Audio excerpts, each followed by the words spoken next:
listening to Living with ADHD and CPTSD, available on Apple and wherever you get your podcasts.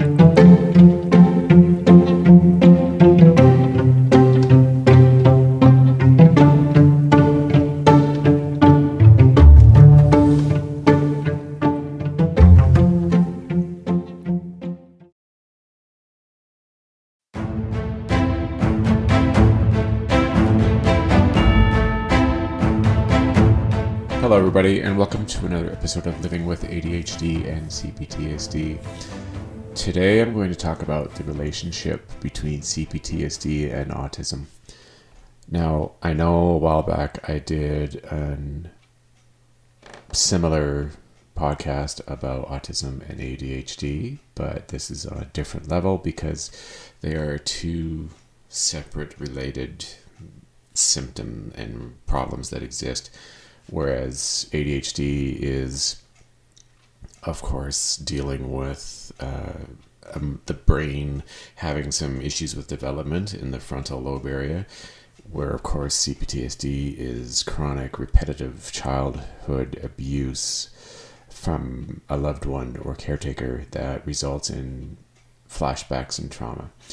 So I'm going to talk about how autism relates to CPTSD and vice versa. I do have some interesting information to read that may be very helpful for anybody who is dealing with autism and also has complex post-traumatic stress disorder. And then I will, of course, talk about my own experiences, being that I have complex post-traumatic stress disorder and am on the autistic scale. So I hope this is very informative for everybody who is listening. All right, let's get started.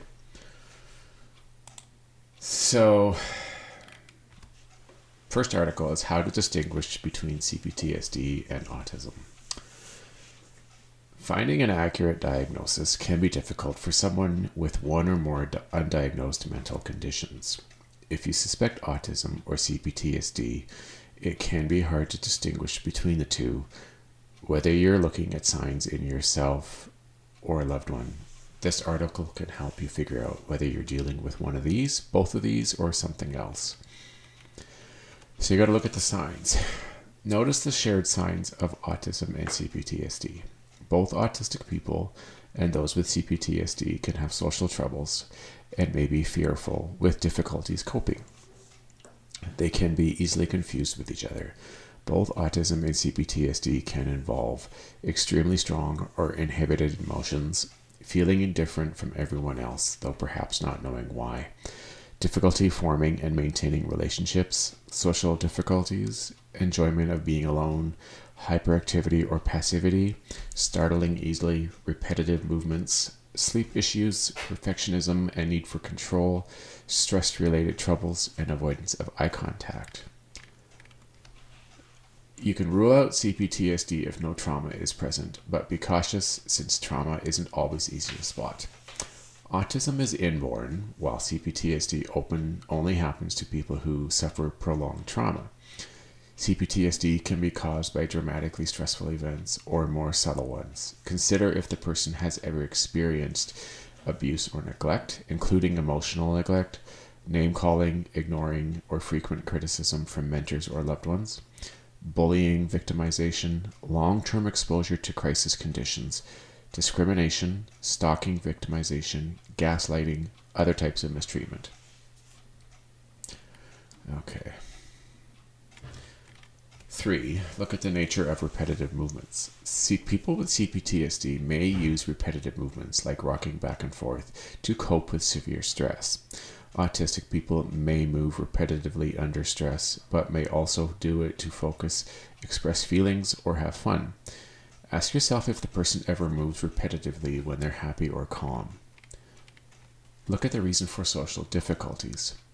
Autistic people deal with social confusion and may have trouble understanding what others are thinking and feeling. Communication is a challenge. People with CPTSD can be fearful or moody and may self-isolate.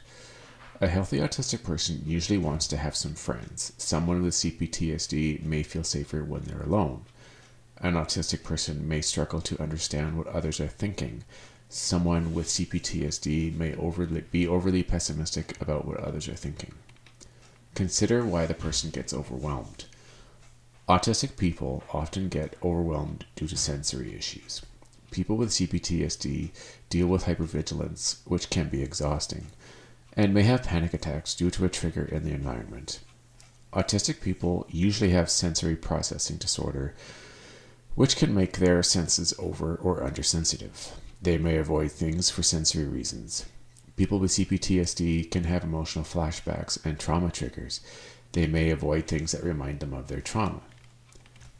Consider the person's routines. Both autistic people and people with CPTSD may rely on routines to help them feel like the world is a safe and predictable place. People with CPTSD may or may not like the routine.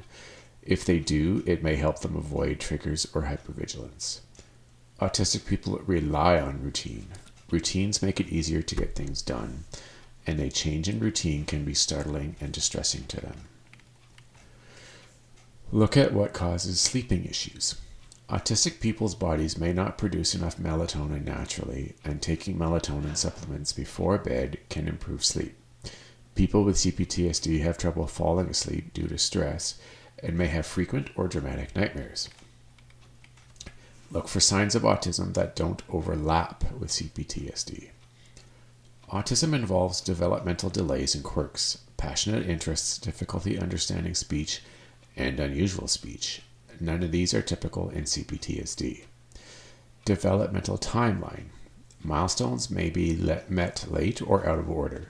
Consider early childhood milestones as well as later ones like riding a bike, swimming, doing laundry, driving, and living independently. Interests. Autistic people usually have one or a few subjects that they're very passionate about. They love talking about them and can hyperfocus on them for a long time. They may also feel lots of empathy for animals and objects. Trouble understanding speech. An autistic person may have a hard time understanding verbal speech, especially if the acoustics are different, example, in an auditorium or sound from speakers. They may be confused by figurative language. Differences in speaking. Their speech may be halting, slow, and or unusual in pitch or tone. They may lose the ability to speak when they are too stressed or be unable to speak at all. Co-occurring issues. Autistic people are likely to have sensory processing disorder and often have dyspraxia, which can look like clumsiness. Auditory processing disorder is also common. So, research both autism and CPTSD. Read clinical papers and also personal stories from people who have one or both conditions. This can give you a better sense of each condition and help you understand it from a more personal perspective. Consider the possibility of both conditions. Unfortunately, autistic people are at an increased risk of abuse and other problems in life, and may be more likely to develop PTSD or CPTSD in response to trauma. What's stressful or scary to a non-autistic person could be traumatic to an autistic person. If the symptoms are real, then the trauma is real, even if other people don't consider the events traumatic enough. And consider the possibility of a different condition. If the traits described here don't quite match what you or your loved one is going through, or they describe some but not of all of what's going on, it's possible that another condition is at play. It may also be useful to read about and consider ADHD, social anxiety, schizoid personality disorder, reactive attachment, which is in children, attachment disorders, or something else. Avoid jumping to a conclusion early on. Getting too attached to a diagnosis without fully understanding it could make you miss what is really going on. CPTSD treatment is very different from supports for autism, so it is important to get it right. Talk to a doctor or specialist for advice. Look for someone who works with autistic people and people with trauma if you can. Talk to them about the signs you're experiencing and ask for an evaluation. Come prepared. Try writing down lists of symptoms, and if you took any online tests, fill out your answers to each question in pencil and bring it along. Speak up if you're concerned about misdiagnosis. A specialist is only as good as the information they have. If you think there is a piece of the picture that they're missing, talk about it.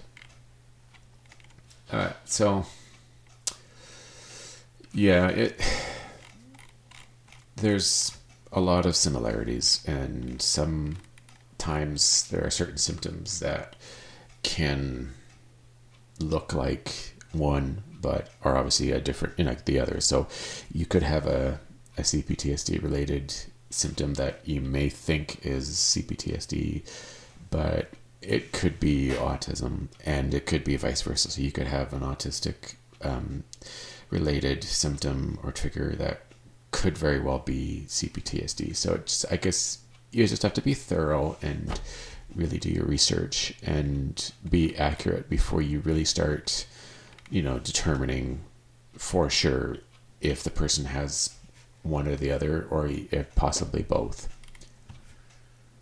Okay, so I'm going to read another article here. It's I realize that Asperger's is no longer an official diagnosis. It is now in the Autism Spectrum Disorder, but this is specifically more focused on higher functioning people with autism, which was at one time known as Asperger's syndrome. Okay, so complex PTSD versus Asperger's. As I was researching the interplay between Asperger's and complex PTSD, I realized many people ask questions such as complex PTSD versus Asperger's, and whether you can have complex PTSD and Asperger's at the same time. So in this article, I am going to compare the similarities and differences between both of them. Okay. Although complex PTSD sufferers and those with Asperger's share similar difficulties in social interactions, they do stem from very different root causes. Symptoms of Asperger syndrome are due to how the brain is wired, whereas complex PTSD stems from long-term multiple traumas. Asperger syndrome is a real condition, and Asperger's continues to be recognized by researchers and medical professionals. Now, the thing is but many people are asking, of course, if it is a real condition, mostly because it is the DSM-5 no longer defines Asperger's as a separate condition. Are people with Asperger's more likely to suffer from complex PTSD? Research stats. At the time of writing, there are only a handful of official research papers in this area. And the research statistics available are very mixed. They range from reporting 67% out of Asperger's surveyed show signs of PTSD to 2.3%, or 2 to 3%, which is no different from the general population. And then we have all kinds of numbers in between, such as 26% surveyed have a traumatic history, and 17.4% met the criteria for CPTSD. Still, two more studies reported 30.7% of Asperger's surveyed had experienced physical or sexual abuse, and 40% had adverse childhood experiences, such as physical and sexual abuse, as well as severe neglect by parents or caregivers.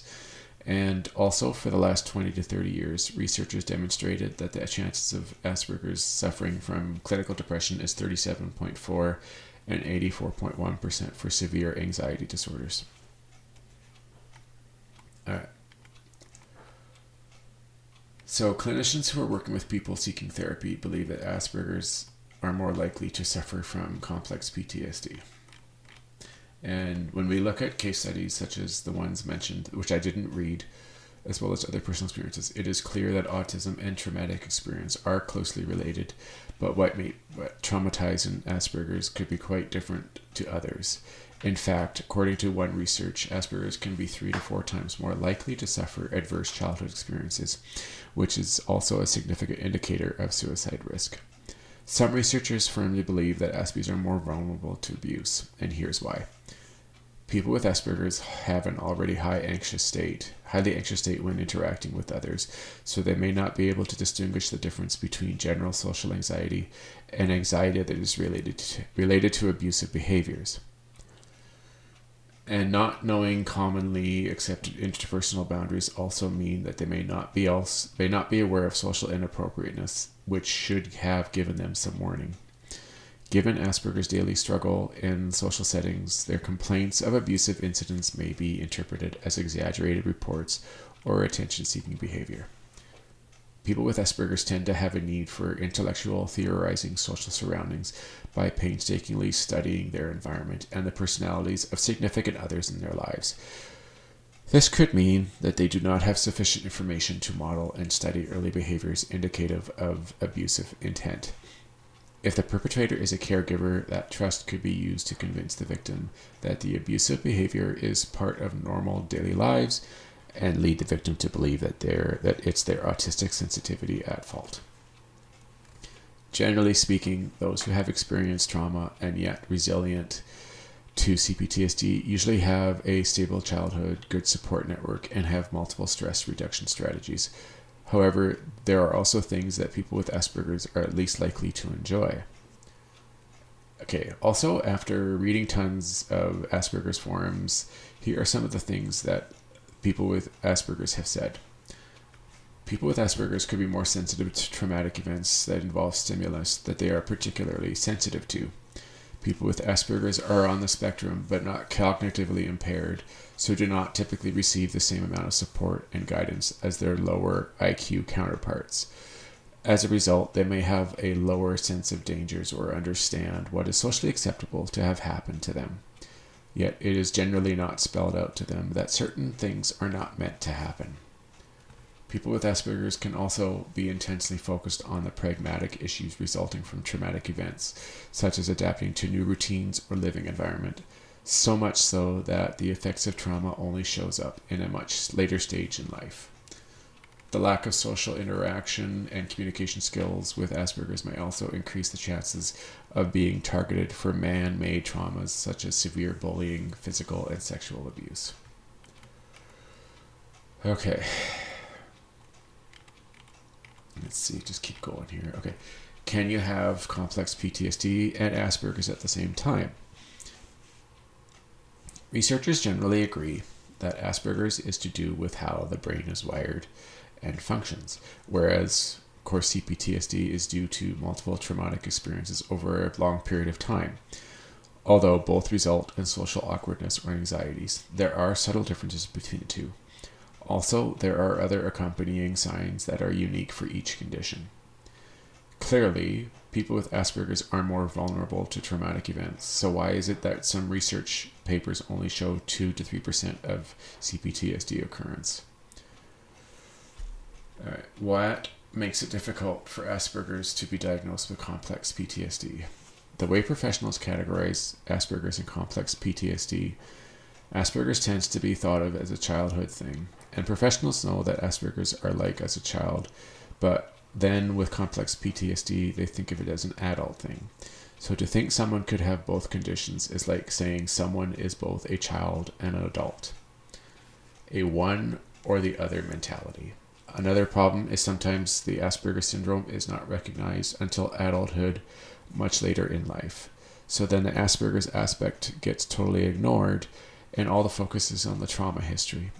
Or if they already know that you have Asperger's and you didn't have exposure to actual death, threatened death, serious injury, or sexual violence, then you could not possibly have PTSD, let alone complex PTSD. But the Asperger's is a lot more sensitive to social incidents, such as being bullied, isolated, and teasing. This means that even if they exhibit PTSD symptoms, they may not be diagnosed with it, because technically they have not experienced the kind of traumas that is defined in the DSM-5 diagnostic guidelines. Lack of guidance for recognizing complex PTSD in Asperger's. To date, there are no psychological or mental health diagnosis guidance that specify how things might be different for those on the spectrum. It is only in the last few years that clinicians realized that Asperger's can be so sensitive to social contention that it can be described as clinically traumatic. These include experiencing or witnessing bullying, teasing, arguments at home, and even domestic violence or sexual abuse. Also, when someone with Asperger's develops a strong sense of emotional attachment and relationship with a certain family member, a family pet, or even a favorite toy, Losing such a relationship can have a catastrophic and traumatic impact on them. That's why some clinicians feel that the definition of trauma in this traditional PTSD or complex PTSD diagnostic criteria would simply miss them and they don't get the diagnosis. For example, it could be that a traumatized Asperger's syndrome person sometimes show an extreme form of hypervigilance, more easily startled, having more nightmares and sleepless nights, or having great difficulties in emotional regulation, or difficulties in concentration and focus. These clinicians believe it is often too easy to dismiss the trauma symptoms as autistic traits. This means even when they are showing clear signs of trauma, the relevant help and assistance not be available. The lack of training, understanding of similarities and differences between complex PTSD and Asperger's. When we look at the case studies mentioned above, we can see that it is not always easy to distinguish between complex PTSD and Asperger's. For similarities, whether male or female, young or old, they all struggle with some aspect of normal daily living. Sometimes it's destructive behaviors, sometimes it's a reluctance to engage and interact with others, and some other times there may be more observable signs of anxiety. For differences between complex PTSD and Asperger's, the professionals look at the symptoms separately, and they do not appear to believe that you can only have one or the other. For CPTSD, as well as looking at the social side of things, they also look for evidence of trauma history, changes in behavior before and after the trauma, as well as evidence of flashbacks, nightmares, or reenactment of the traumatic event. For Asperger's, as well as the social side of things, they also look for absence in creativity and imagination, inability to make eye contact, difficulties in adapting to change to routines, and reluctance to engage or interact with others at all time. So, here are some symptoms common to both conditions. They can get locked in emotions, no interest in peers, they are an emotional time bomb, they can have disturbed sleep, repetitive behavior. But then the unique symptoms is that Asperger's, of course, they need routines, high functioning, unique views, focused interests, finds sensory toy soothing, sensory overload, and social confusion. And the unique symptoms for CPTSD is poor self-esteem, insecure and defensive, intrusive memories, suicidal thoughts, run when threatened, constant high alert, and people cannot be trusted. Alright, so how does Asperger's complicate trauma recovery? Here is a list of challenges that traumatized Asperger's face in a traditional trauma therapy setting. Communication difficulties. Social interaction and communication difficulties make it more difficult to communicate with the therapist who doesn't understand the tendencies to have a very literal interpretation of words. Psychologists may also make a lot of assumptions from what they think their autistic clients are saying based on what they know about the general population. Level of pre-existing anxieties. People with Asperger's already have a high level of anxiety just from dealing with everyday life alone. So discussing traumatic memories could be even more difficult for Asperger's. If the person with Asperger's becomes nonverbal out of stress, the psychologist may dismiss them from the clinic and refuse treatment. Difficulties in adjusting to new routines. People with Asperger's spend a lot of time to establish a workable routine for themselves to keep the sensory overload under control. Following major traumatic events, there is usually a need to establish and adjust to new routines, which could be very overwhelming. This may leave little headspace for thinking about how to address the past events or learn how to establish a routine to keep intrusive thoughts under control. Different sensory processing system. People with Asperger's tend to experience the world very differently from the general population.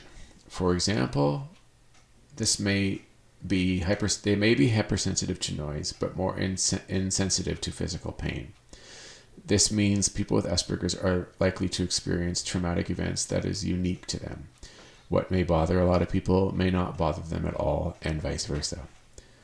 With a therapist who is not aware of this, there can be many wrong assumptions made. For example, some may conclude that if a client couldn't recall pain, even though it obviously must have hurt, then the client must have suffered some kind of memory loss. Sometimes people with Asperger's can also be accused of lying if their description of what happened doesn't fit the norm. People with Asperger's have a unique way of thinking and interpretation of events.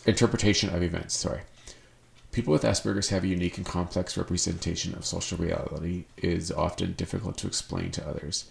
In the meantime, psychologists are trained to use all kinds of theories to second guess what's going on in the mind.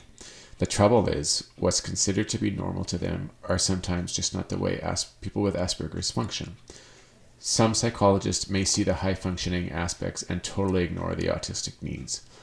If the psychologist pushes their theories on the people with Asperger's, many are likely to react, and then there's a breakdown of trust and relationship. Differences in capabilities. Some psychologists do not always understand that people with Asperger's could be very clever and smart in one thing, but not the other. For example, people with Asperger's may have abilities to remember things in detail, but the thought of having to change routines can bring a lot of stress. This can be problematic because therapy often involves learning new routines and doing things differently. But psychologists can get frustrated if they interpret the autistic traits as unwillingness to cooperate. In some cases, it could mean termination of support. How can people with Asperger's get help with their complex PTSD? The objectives of complex PTSD recovery. First, you need to know how you define recovery. Here is a list that may help. Ability to cope with emotional, physiological responses when those traumatic memories come to mind. Able to keep those memories under control. Rebuilding and maintaining healthy self-esteem. Learning new skills to develop and maintain interpersonal relationships. Develop skills to identify who can be trusted and who cannot. Being able to remember and make sense of traumatic events in a coherent way. So, how can complex PTSD clinics help? Specialists are trained to help you process one piece of traumatic history, but complex PTSD specialists are trained professionals who can help you rebuild life despite long history of multiple traumas. They do this by raising safety awareness, helping you develop a reasonable sense of responsibility for the safety of self and others, not too much and not too little. Helping you to analyze your own life and identify the kind of avoidance behaviors that are problematic for you. Understanding your own thinking that is driving the avoidance and exploring ways to challenge those thinking. Discussing with you about your goals and wishes in life and identifying what CPTSD symptoms could be hindering those. Sharing experiences to demonstrate different ways people have tried to overcome similar challenges.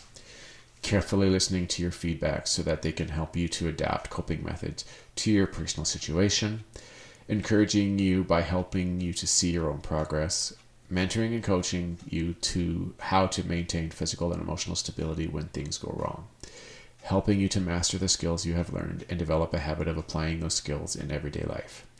Before discharging you, providing you with safety net sessions on an as-required basis so that you know if something unexpectedly bad situation happens, you can still get help. Offering you booster sessions to remind you of all the skills you've learned, and this will help reduce the chances of relapsing into illness. Okay. So what clinical adjustments do people with Asperger's need? In addition to checking your therapist, if your therapist is truly experienced in treating CPTSD, you also need to make sure that your therapist knows what to do with your autism. Here are some of the things you may like to consider. Provide an autism-friendly waiting area to avoid sensory overload before and after the session. Keep appointments regular and in the same place with a standardized format. Assistance to develop emotional, physical, and social stability, including those caused by their autism. Progressive understanding of social norms that can help to distinguish trustworthy individuals from those who are not. Guidance and support to develop the social skills required to build healthy relationships and support networks. And social support to develop living skills if required. How to test if the therapist is suitable. Does the therapist actively listen to you and show empathy? Is he curious about in the way you think or see things? Does he double check his understanding with you by trying to rephrase what you said and confirm with you that he has understood you correctly? Does he take the time to hear what you have to say, or is he time conscious and prefers to stick to a certain pace or an agenda? Does he have any experience in dealing with volatile relationships that can change from one minute to the next? If so, ask about how he handled it. Is he knowledgeable about Asperger's way of life and challenges in social settings? If so, ask how he plans to help you with it during your sessions. Is he prepared to explore and brainstorm potential solutions to your problems that would also fit with your artistic way of life? Does he prefer to tell and dictate, or does he prefer to guide you through steps of self-discovery?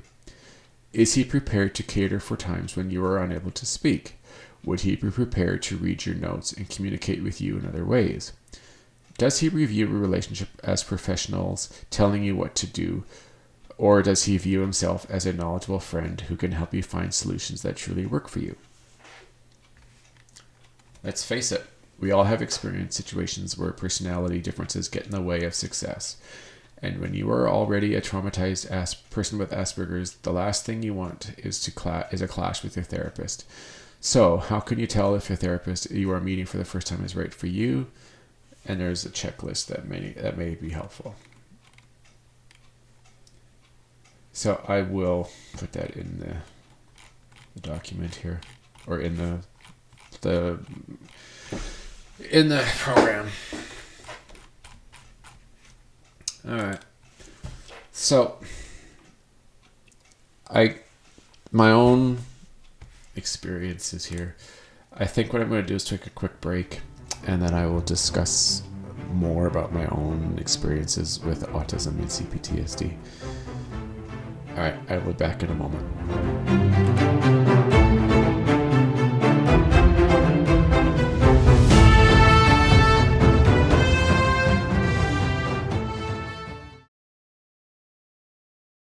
So as some of you, of course, are aware from listening to my episode, or all the episodes that I've created for CPTSD, and if you are listening to my other podcast, Literally Autistic, which is more recently been created, you will know that I do suffer from CPTSD. It is not a severe case of it, necessarily, if you compare it to a lot of other people out there who have had very traumatic issues with living or being raised by narcissists, being constantly neglected, brought to the state where it was very possible that you could die. Mine was more due to my autism and being brought up. Like, I have symptoms of ADHD, I have symptoms of autism, and both of them directly influence and affect my life and my ability to live life as a normal neurotypical person. And being that I have complex post-traumatic stress disorder, a lot of the autistic symptoms that I experience on a daily basis interact with them, and they're kind of like close knit. So they, I have my child parts that are more susceptible or more likely to get triggered and experience flashbacks, because it doesn't necessarily have to be a person doing it either. And that's the interesting point. An aspect of this is that because of sensory overload, sensory issues, which is what something there are some things that I do deal with when it comes to sensory related issues. I have often had problems where I would go into a location. It could be a shopping center, a grocery store, a clothing store, and all the stuff that's going on, like the loud noises, the constant intake of all the surroundings, the stuff that's on the shelves, it's just like, imagine walking into someplace that you really like to go. Like, let's say we go into a toy store as a child and you see 50, 60 different types of toys, and your instinct is you go, holy, like, you're in your brain, you're like, wow, look at all these toys, this is incredible. And of course, so you want to run to the shelf and you want to look at all the toys and you grab them and you play with them, and your brain is just going, oh my god, this is incredible, this is so wild, like, holy crap type of thing. And it's like a complete overload. So you just, you're out of control, and your parents are trying real hard to get you to calm down, to pay attention, to stay with them. And then of course, because you're not getting what you want, you're not getting a toy, or you're getting pulled away while you're deep in this, you of course aren't happy about it. So you start crying, you start throwing a fit or having a temper tantrum.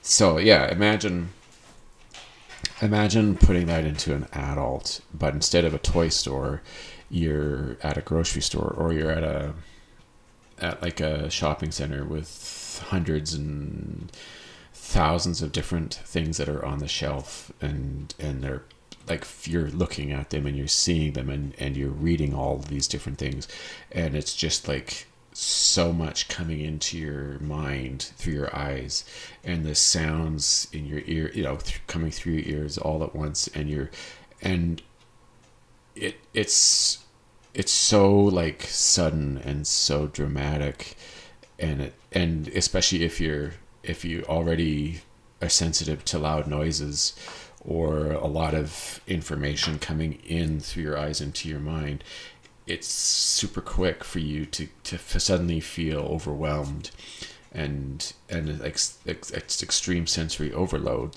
So you're sitting there and you're going, or, well, not sitting, but you know what I mean, like you're in there and you just suddenly freeze, and you don't know necessarily what to do about it, or you get stuck. So you're standing and you're just kind of staring off, and you don't know what to do, or maybe you cover your ears, or maybe you're just kind of like looking down at the ground, because that's the only way to truly get any kind of relief. Even if it's minimal, it's enough of relief that it helps.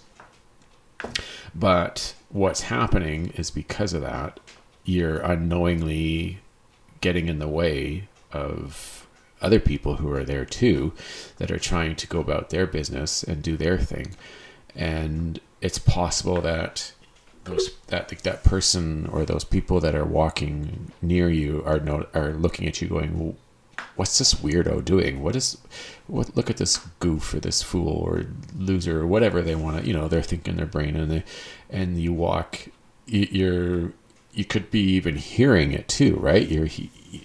All the sensory overload, and on top of it, you're hearing people muttering under their voice with their disapproval that you're standing there and you're not moving and you're completely overloaded. So you might, if it is extremely difficult for you to deal with all the overload, you could either be at the point where you kind of break down and you have a meltdown, and maybe you just kind of start walking aimlessly around, and you don't even know what you're doing, and maybe you're bumping into people, or maybe you just feel the only relief is to suddenly turn around and run out of the store, and you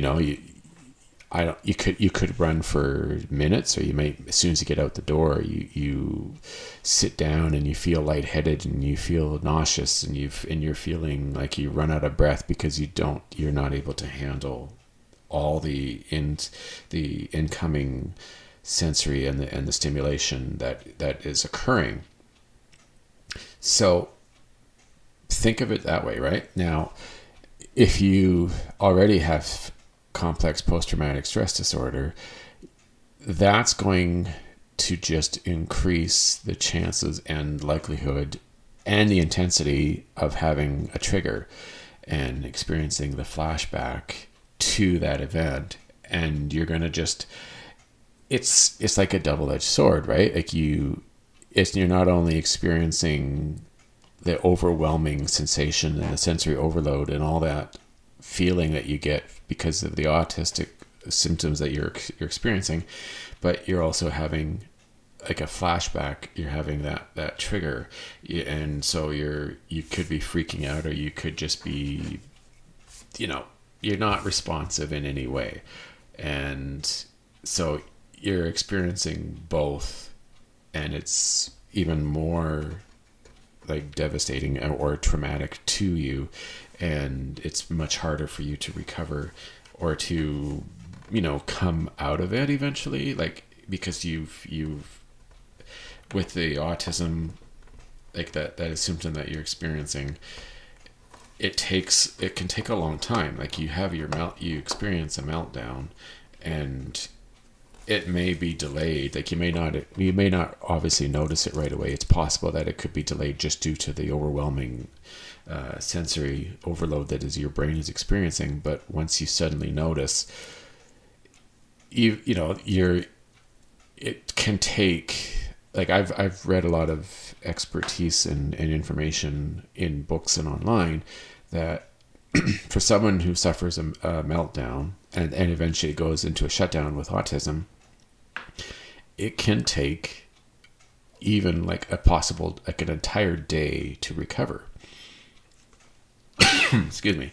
Because the mind has so much stimulation and so much overload that you can't just take a few deep breaths and try to think about something else and try to recover. It is a very difficult thing to do. The overload in all your senses is just going to be extremely overwhelming. And the fact that, because it can like exhaust you, you can feel both mentally and physically exhausted after having a meltdown. And it isn't something that you're going to just necessarily recover from in an hour or even a half hour. It takes some time to just kind of relax, calm down, maybe go into a quiet room. Maybe you like listening to soft music, or maybe you like going out for a walk, trying to avoid people. Like you don't want to stimulate anything that could possibly or potentially bring back that meltdown that you just experienced.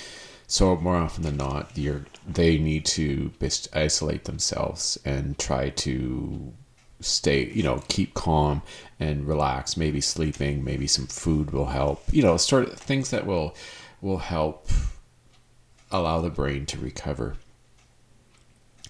And so that it just makes the feeling of the flashback from your trigger much more severe and much more like debilitating than if it was just by itself, because of the fact that we are more sensitive to these things and to the different symptoms that we can experience.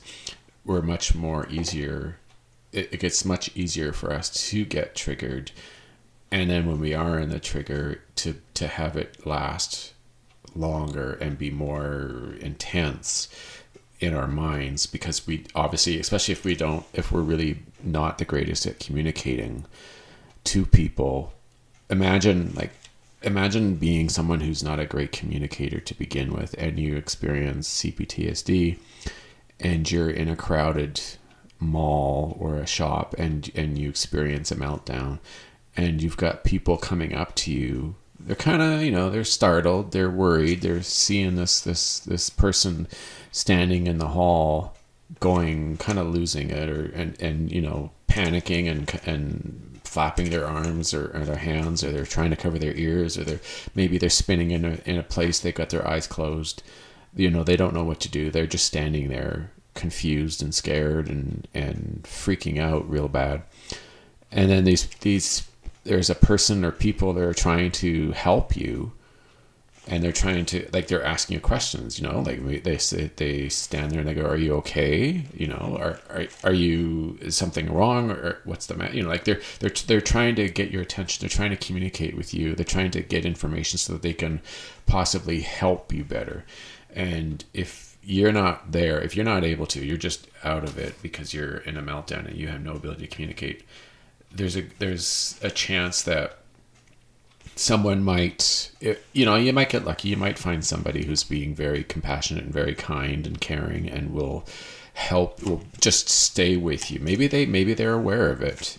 They might know that you're having a meltdown, but there is a better chance that the person doesn't know. They might not realize. Maybe they will try to constrain you or hold or grab you and move you somewhere.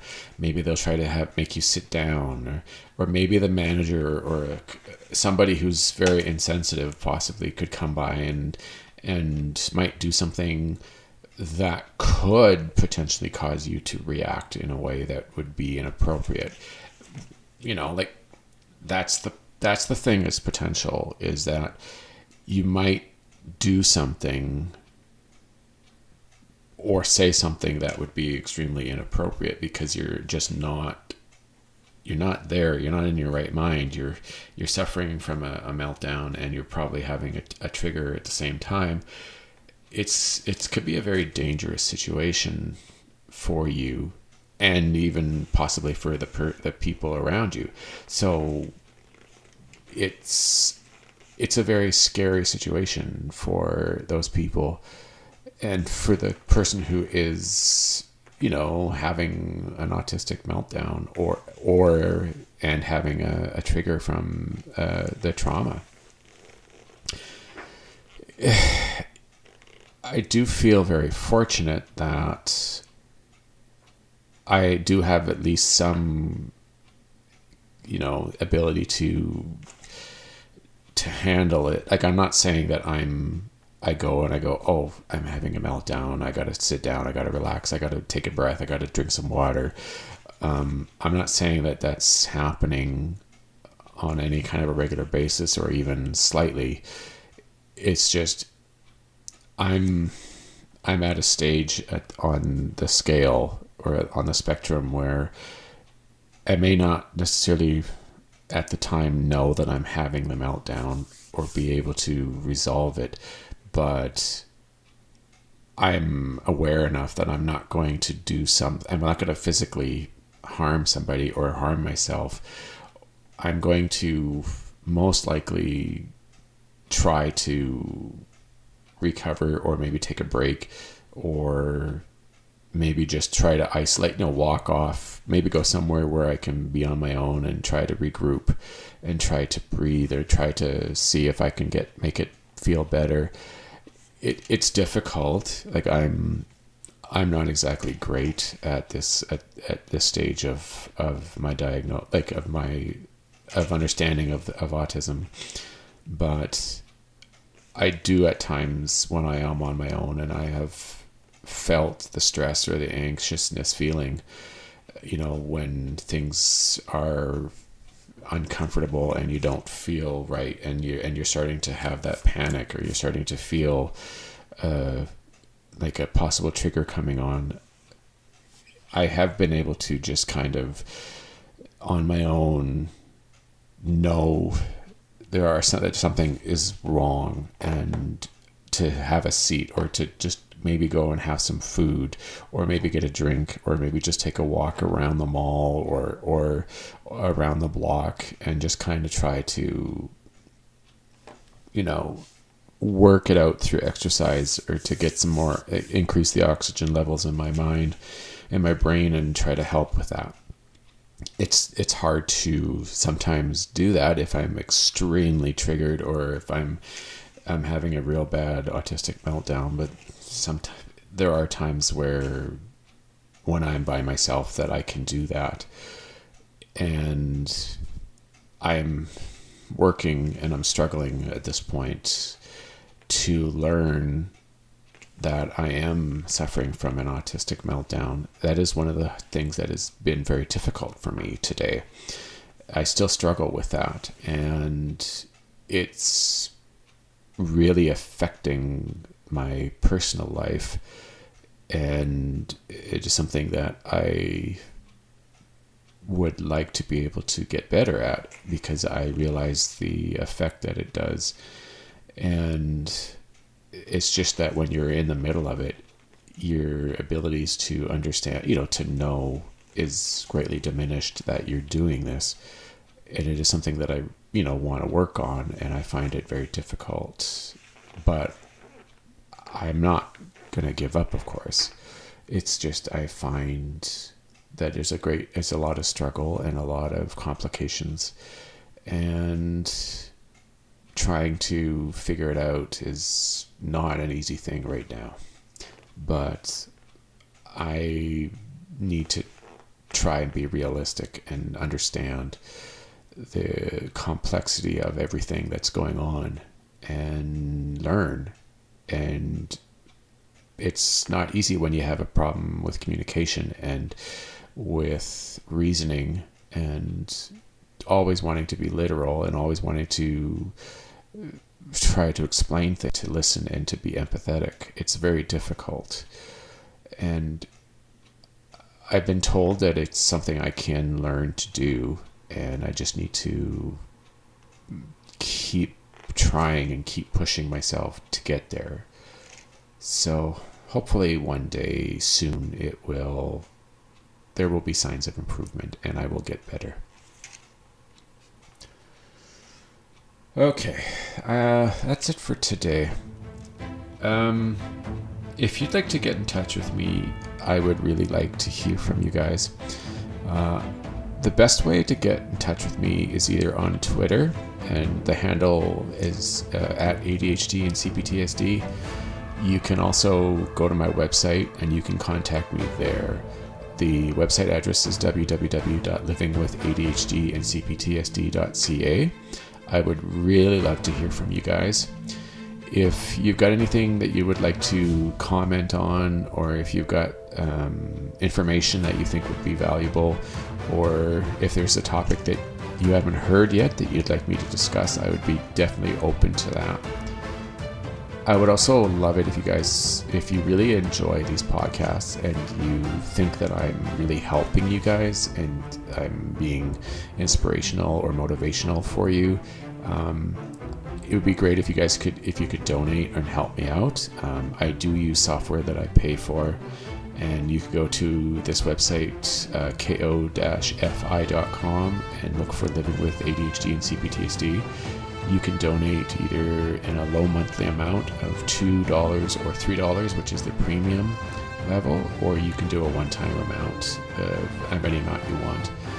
And I would be greatly appreciated, and I would love that. And I do appreciate your guys' support and the audience who does listen to my podcasts all the time. It means a great deal to me because it shows me that what I'm saying isn't just being ignored. It is people are finding the information that I give to everybody helpful, and it shows them that they too can take care of this and get the help they need, and that they are not alone. And that means a great deal to me. Okay, everybody, that is today's episode, and I will talk to you guys next week. Bye, everyone.